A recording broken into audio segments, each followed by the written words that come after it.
2 சகோதரிகள் இருந்தார்கள்.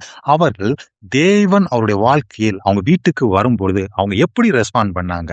மார்த்தாள் எங்க வீட்டுக்கு இயேசு வந்துட்டார் அப்படின்னு சொன்னா அருமையாக வரவேற்கிறாங்க. உபசரிப்பு பலமா இருக்கிறது. வெளிப்புறமாக பார்க்கும் பொழுது மார்த்தாள பார்த்தவங்க என்ன சொல்லியிருப்பாங்க? பக்கத்து வீட்டுக்காரங்கலாம் அவங்க சர்ச்சில் உள்ளவங்க என்ன சொல்லிருப்பாங்க? மார்த்தாள போல ஒரு பெண்மணி உண்டா?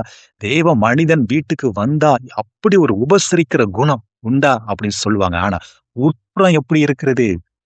தேவனோடு சஞ்சரிக்கிற வாழ்க்கை எப்படி இருக்குது? ஆனா அவங்களோட சகோதரியான மரியாள் என்ன பண்ணி கொண்டிருந்தாங்க? 39ஆம் வசனத்துல அவள் இயேசுவின் பாதத்து அருகே உட்கார்ந்து அவருடைய வசனத்தை கேட்டுக் கொண்டிருந்தாள்.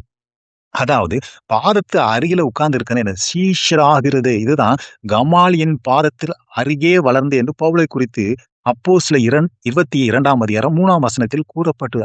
இங்க தேவனுடைய வார்த்தையை கேட்பதுதான் இந்த மரியாளுக்கு முக்கியமாகப்பட்டது. ஏன்னா அவங்களுக்கு அதுதான் தேவை. நம்மளுக்கு அதுதாங்க மெயின்.